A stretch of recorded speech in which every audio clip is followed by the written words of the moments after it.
Good afternoon, everyone. How are you all? This is Power DC. Welcome to all of you in our education platform in magnetic field due to electric current. Current electricity chapter संपला आणि magnetic field due to electric current या चॅप्टरला आपण सुरुवात केली. आजचं हे आपलं दुसरं लेक्चर आहे. मागच्या लेक्चरमध्ये मी तुम्हाला सांगितलं होतं राईट हँड थंब रूल आणि फ्लेमिंगचे लेफ्ट हँड रूल. मी तुम्हाला कन्व्हिन्स करत होते, मी तुम्हाला इन्सिस्ट करत होते की आपल्याला हे दोन रूल्स लक्षात येणं अतिशय गरजेचं आहे, कारण मग आपल्याला चॅप्टरमध्ये पुढं खूप जास्त काम ह्या दोन रूल्सशी संबंधितच करायचं आहे. बघा, मॅग्नेटिक फील्ड कोणामुळं तयार झालेलं, तर इलेक्ट्रिक करंटमुळं तयार झालं. चॅप्टरच्या नावामध्येच आपलं खूप काही येऊन गेलेलं आहे की मॅग्नेटिक फील्डचं तयार होणं इलेक्ट्रिक करंटमुळं, की ज्याला magnetic effect of electric current असं म्हटलं गेलं.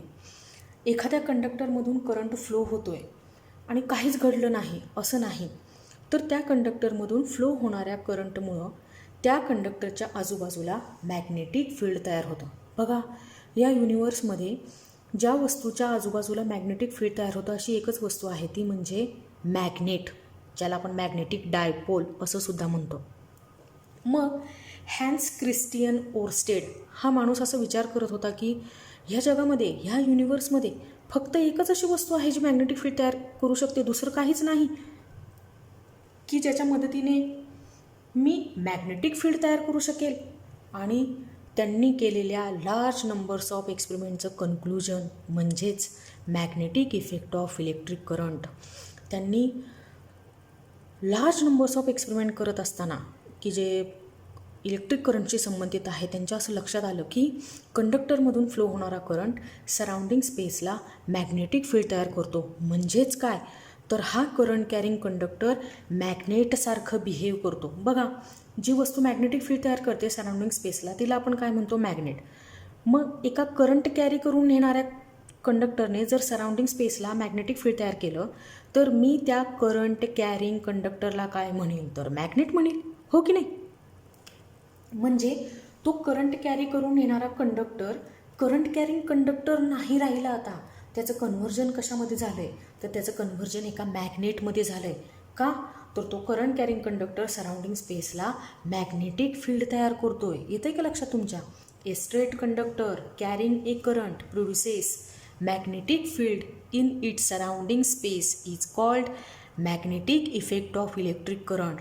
एका स्ट्रेट कंडक्टरने करंट कॅरी करून नेत असताना सराउंडिंग स्पेसला तयार केलेलं मॅग्नेटिक फील्ड म्हणजेच काय आहे, magnetic effect of electric current आहे. म्हणजे इलेक्ट्रिक करंटने कंडक्टरमधून फ्लो होत असताना सराउंडिंग स्पेसला मॅग्नेटिक फील्ड तयार केलेलं आहे. तुम्ही असं नाही म्हणू शकत आहे की मी एक असा कंडक्टर घेईल की जो करंट कॅरी करत असताना सराउंडिंग स्पेसला मॅग्नेटिक फील्ड तयार करणार नाही. जेव्हा जेव्हा एखादा current carrying conductor current carry करील, त्यावेळेस तो सराउंडिंग स्पेसला मॅग्नेटिक फील्ड तयार करेलच. ठीक आहे. हा आपल्या चॅप्टरचा बेस आहे, लक्षातच ठेवायचा की एक करंट कॅरी करणारा कंडक्टर सराउंडिंग स्पेसला मॅग्नेटिक फील्ड तयार करतोय. ठीक आहे, इथंपर्यंत आलं तुमच्या लक्षात.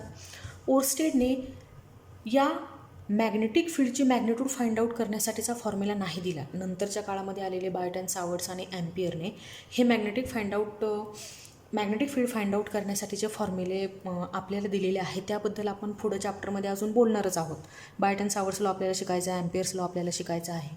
पण आत्ता सध्या मी काय म्हणते, तर ओरस्टेडने सांगितलं की करंट कॅरी करणारा कंडक्टर उजव्या हातामध्ये ठेवा, करंटच्या दिशेने थंब स्ट्रेच करा आणि मग तुम्हाला काय मिळेल, तर कर्ड फिंगर्स मॅग्नेटिक फील्ड देतील. कर्ड फिंगर्सने मॅग्नेटिक फील्डची डायरेक्शन तुम्हाला मिळेल. जितका करंट जास्तीचा, करंटचे मॅग्नेट्यूड जास्त, तितकं त्या कंडक्टरच्या सराउंडिंग स्पेसला तयार झालेलं मॅग्नेटिक फील्ड जास्त. जितके करंटचे मॅग्नेट्यूड कमी, तितकं त्या कंडक्टरच्या सराउंडिंग स्पेसला तयार झालेलं मॅग्नेटिक फील्ड कमी. म्हणजे येतं आहे का लक्षात तुमच्या. ओरस्टेडने केलेलं काम हे खूप मोठं आहे. ओरस्टेडने जगाला एका आर्टिफिशियल मॅग्नेटची ओळख करून दिलेली आहे. त्यांनी एक आर्टिफिशियल मॅग्नेट शोधून काढला की जो डिझायरेबल मॅग्नेटिक फील्ड तयार करू शकतो आहे, तुम्हाला हवं असलेलं मॅग्नेटिक फील्ड तयार करू शकणार आहे. करंटची मॅग्नेट्यूड जास्त करा, मॅग्नेटिक फील्ड जास्त मॅग्नेट्यूडने तयार होईल.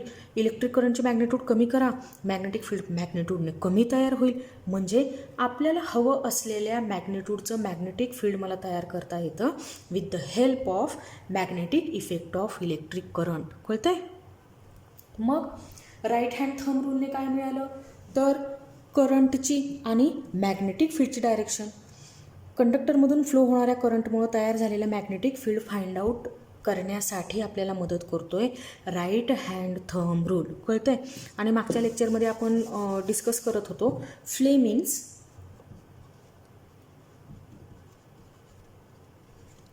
Left hand rule. फ्लेमिंगचा लेफ्ट हँड रूल, की ज्याच्यामध्ये मी तुम्हाला म्हणत होते की तुमच्या लेफ्ट हँडची थंब, हा माझा लेफ्ट हँड आहे, थंब, फोर फिंगर आणि मिडल फिंगर हे अशा ॲडजस्ट करायचे की ते mutually perpendicular to each other असले पाहिजेत. म्हणजे थंब फोर फिंगरला परपॅन्डिक्युलर आहे, फोर फिंगर मिडल फिंगरला परपॅन्डिक्युलर आहे आणि मिडल फिंगर थंबला परपॅन्डिक्युलर आहे. अशा सिच्युएशनमध्ये मिडल फिंगर रिप्रेझेंट करतो current flows through in a conductor, four finger represent करते डायरेक्शन ऑफ मॅग्नेटिक फील्ड आणि थंब रिप्रेझेंट करतो direction of force exerted on conductor. कळते? मग आता सारखाच हात ट्विस्ट करत बसावं लागतं, म्हणून बघा मी काय तयार केलं आहे. हे पहा, एक रेड वायर घेतली, एक येलो वायर घेतली आणि ही पण रेडच होती, पण मी तिला सेलोटेप लावून व्हाईट केलेली, म्हणजे ती तुमच्यासाठी आहे व्हाईट. व्हाईट आहे, येलो आहे आणि ही रेड आहे. इथं तिघांना जॉईन करून टाकलं, 3 वायर्सला जॉईन करून टाकलं. हे कशा दिसतात आहे बघा. ही हिला परपॅन्डिक्युलर दिसते का? बघा, दिसतीये. ही हिला परपॅन्डिक्युलर दिसते का? हो दिसतीये. ही हिला परपॅन्डिक्युलर दिसते का? हो दिसतीये. म्हणजे ह्या तिन्ही वायर्स कशा आहेत? Mutually perpendicular to each other. आपण प्रत्येक एका वायरने काहीतरी रिप्रेझेंट करूया. बघा, रेड वायरने मी रिप्रेझेंट करते आहे current flows through in a conductor. Yellow वायरने आपण रिप्रेझेंट करूयात मॅग्नेटिक फील्ड. आणि व्हाईट वायरने आपण रिप्रेझेंट करूयात कुठला पॅरामीटर राहिला बरं आता?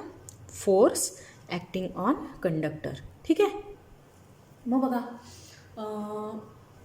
काय करायचं आहे आपल्याला तर एक स्ट्रेट करंट कॅरिंग कंडक्टर आहे हा.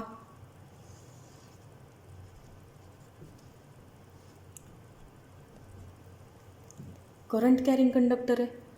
कॅरिंग एक करंट इन अपवर्ड डायरेक्शन. तुम्हाला दिसते अपवर्ड डायरेक्शनने करंट डाऊनवर्ड डायरेक्शनने दाखवला असता तरी काही बिघडलं नसतं. मग हा करंट कॅरी करतो आहे. मग सारखा लेफ्ट हँडला ट्विस्ट करत बसण्याऐवजी मी हे बनवलं, म्हणजे तुम्हाला पण समजेल आणि मला पण हात वाकडा तिकडा करावा लागणार नाही, असं उपयोगाची वस्तू मी बनवली. तर बघा, आपण रेड वायर म्हणतोय ना, रेड वायरने काय रिप्रेझेंट केलं आहे? करंट. मग ही करंटच्या डायरेक्शनने आपण ही रेड वायर ठेवूयात. केली, प्लेस केली. ही बाजू काय दाखवते तुम्हाला? हा व्हाईट वायर जी आहे ती काय रिप्रेझेंट करते? फोर्स रिप्रेझेंट करते. तुम्हीच म्हणता इथं फोर्स रिप्रेझेंट करते. आणि ही जी येलो वायर आहे बाहेरच्या बाजूला आली, बोर्डच्या बाहेरच्या बाजूला आली, ती काय रिप्रेझेंट करते? तर मॅग्नेटिक फील्ड रिप्रेझेंट करते. कळतंय का तुम्हाला? म्हणजे या कंडक्टरमधून फ्लो होणाऱ्या करंटमुळं तयार झालेलं मॅग्नेटिक इंडक्शन हे कसं आहे तर perpendicular to the plane of paper in outward direction.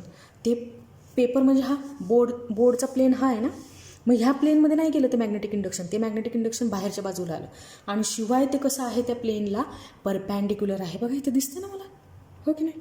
मला काही हात ट्विस्ट करण्याची गरज पडली नाही. मला डिरेक्टली कळलं की हे जे मॅग्नेटिक इंडक्शन आहे ते कुठं आहे तर बाहेरच्या बाजूने आहे. ठीक आहे? आणि फोर्स कुठल्या बाजूने आहे तर आतमधल्या बाजूने. बघा आपण ड्रॉ करून घेऊयात. हे फोर्स या दिशेने गेला आणि मॅग्नेटिक इंडक्शन या दिशेने गेलं आणि हे तीनही फॅक्टर, हा फोर्स, हे मॅग्नेटिक इंडक्शन आणि हे करंट, हा करंट तो परस्परांना कसा असेल तर परपॅन्डिक्युलर असेल. ठीक आहे, हे तीनही पॅरामीटर एकमेकांना परपॅन्डिक्युलर आहेत, डोक्यातनं जाऊ द्यायचं नाही. ठीक आहे. आता एक दुसरा कंडक्टर घेते की जो सुद्धा काय करतोय, करंट कॅरी करतोय. याचीही डायरेक्शन आपण तीच ठेवूयात, अपवर्ड डायरेक्शनने करंट कॅरी करतोय. याला मी म्हणते सेकंड कंडक्टर. मग आता सरळ सरळ आहे की हा करंट कॅरी करत असताना फर्स्ट कंडक्टर सराउंडिंग स्पेसला मॅग्नेटिक फील्ड तयार करत होता. दुसऱ्या कंडक्टरने सुद्धा करंट कॅरी करत असताना सराउंडिंग स्पेसला मॅग्नेटिक फील्ड तयार केलेलं होतं. म्हणजे तुम्हाला दिसतंय का सिच्युएशन काय तयार झाली? तर पहिल्या कंडक्टरने करंट कॅरी करत असताना तयार केलेल्या मॅग्नेटिक फील्डमध्ये सेकंड कंडक्टर प्लेस केला गेला आहे. पहिल्या कंडक्टरने करंट कॅरी करत असताना तयार केलेल्या मॅग्नेटिक फील्डमध्ये आपण दुसरा कंडक्टर ठेवला आहे आणि दुसऱ्या कंडक्टरने सुद्धा करंट कॅरी केला आहे आणि दुसऱ्या कंडक्टरने करंट कॅरी करत असताना तयार केलेलं हे मॅग्नेटिक फील्ड ह्याच्यामध्ये आपण पहिला कंडक्टर ठेवला आहे. म्हणजे हे दोन्ही कंडक्टर कसे ठेवलेत आपण तर एकमेकांच्या मॅग्नेटिक फील्डमध्ये ठेवलेले आहेत.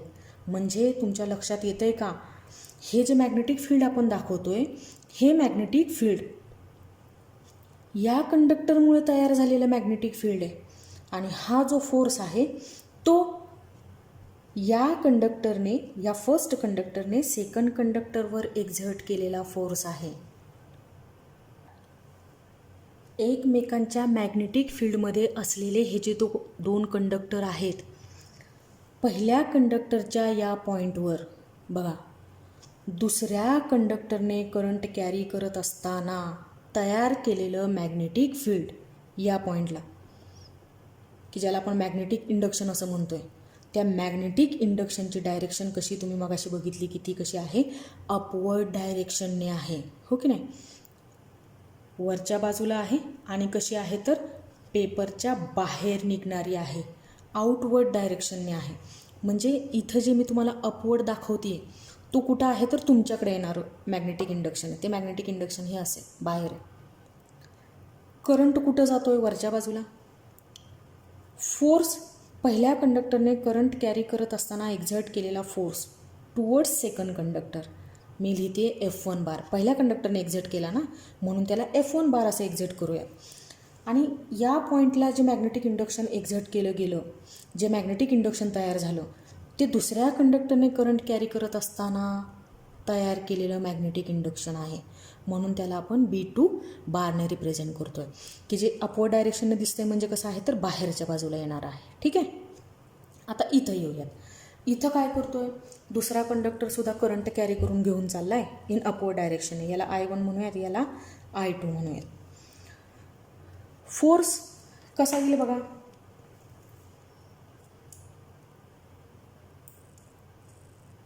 हे बघा. आता हे आपल्याला असं ठेवावं लागेल या पॉईंटपाशी. दिसलं तुम्हाला?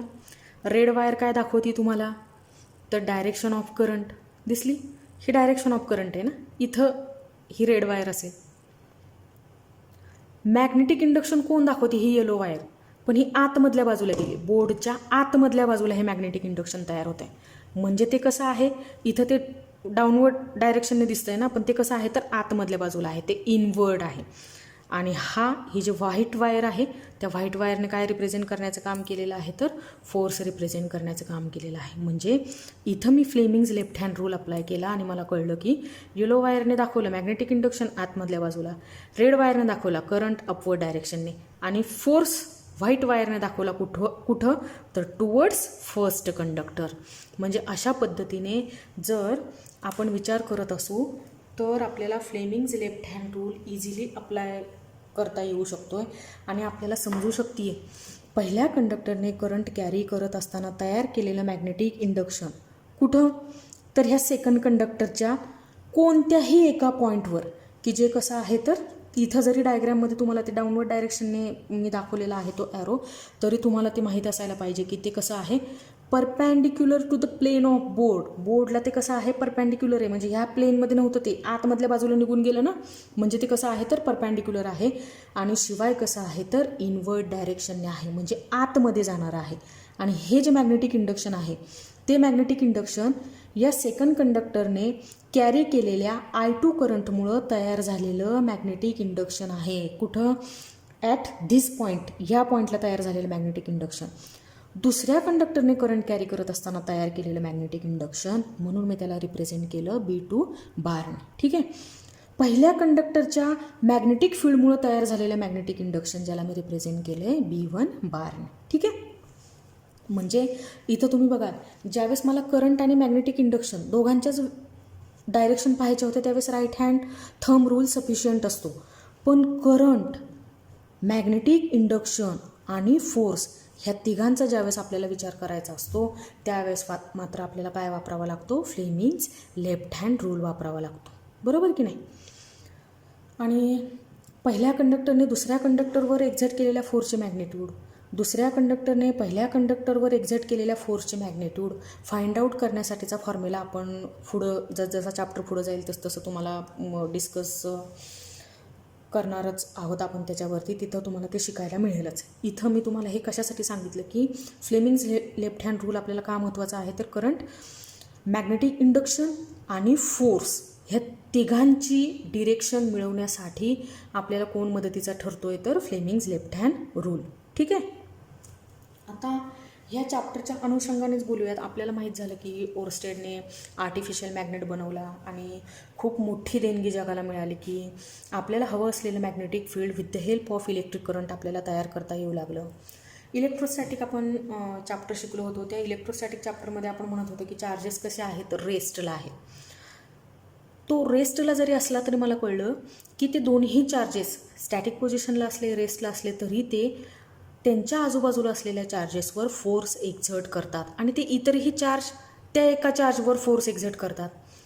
मग हा जो फोर्स आहे, जरी चार्ज स्टॅटिक पोझिशनला असले तरी हा एक पॉझिटिव्ह चार्ज आहे, हा एक दुसरा पॉझिटिव्ह चार्ज आहे, त्यांच्यामध्ये ॲक्ट झालेला फोर्स, हा एक पॉझिटिव्ह चार्ज आहे, हा एक निगेटिव्ह चार्ज आहे, ह्या दोघांमध्ये ॲक्ट झालेला फोर्स, मला माहिती आहे की हा फोर्स ऑफ रिपल्शन आहे आणि मला माहीत आहे की हा फोर्स ऑफ अट्रॅक्शन आहे. हा फोर्स देण्याचं काम कोणी केलं होतं, तर कूलम्बने केलं होतं. आपण ह्या फोर्सला कूलम्स लॉ असं सुद्धा म्हणतो आहे. कूलम्स लॉने आपण हा फोर्स ऑब्टेन करतो आहे, आपण याला कूलम्ब फोर्स असं सुद्धा म्हणतो आहे. मग एक गोष्ट तर नक्की झाली की स्टॅटिक पोझिशनला असलेले चार्जेसमध्ये काय होतो, तर फोर्स एक्झर्ट होतो आणि तो फोर्स आपल्याला फाइंड आउटसुद्धा करता येतो युझिंग कूलम्स लॉ.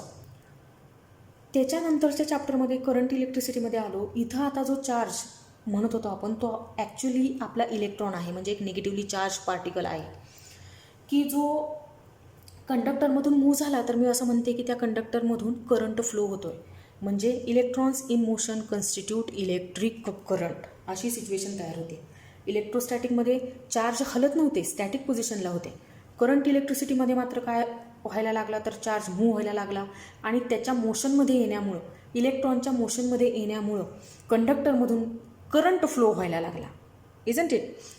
आणि आत्ता तुम्ही म्हणाल की इथं पण आपण चार्जबद्दलच बोलतोय. हो, इथं पण इलेक्ट्रिक करंट आहेच की, इथंसुद्धा मूव्ह होणारा चार्जच आहे.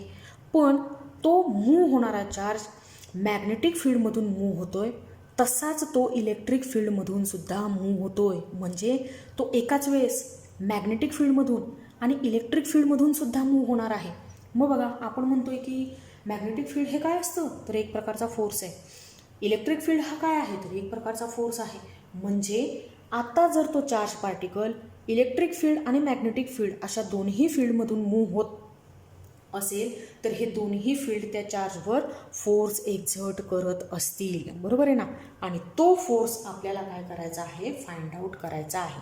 ठीक आहे. म्हणजे इथं तुम्हाला एक असा पार्टिकल सापडणार आहे की जो मॅग्नेटिक फील्डमधून ॲज वेल ॲज इलेक्ट्रिक फील्डमधून सुद्धा मूव्ह होतो आणि त्या मॅग्नेटिक फील्डने आणि त्या इलेक्ट्रिक फील्डने त्या चार्जवर एक्झर्ट केलेला फोर्स आपल्याला फाइंड आउट करायचा आहे. त्याचप्रमाणे आपल्याला एक पार्टिकल ॲक्सेलरेटर शिकायचा आहे की ज्याला आपण सायक्लोट्रॉन असं म्हणतो आहे. पॉझिटिव्हली चार्ज पार्टिकल ॲक्सेलरेट करण्यासाठी ह्या सायक्लोट्रॉनचा वापर केला जातो.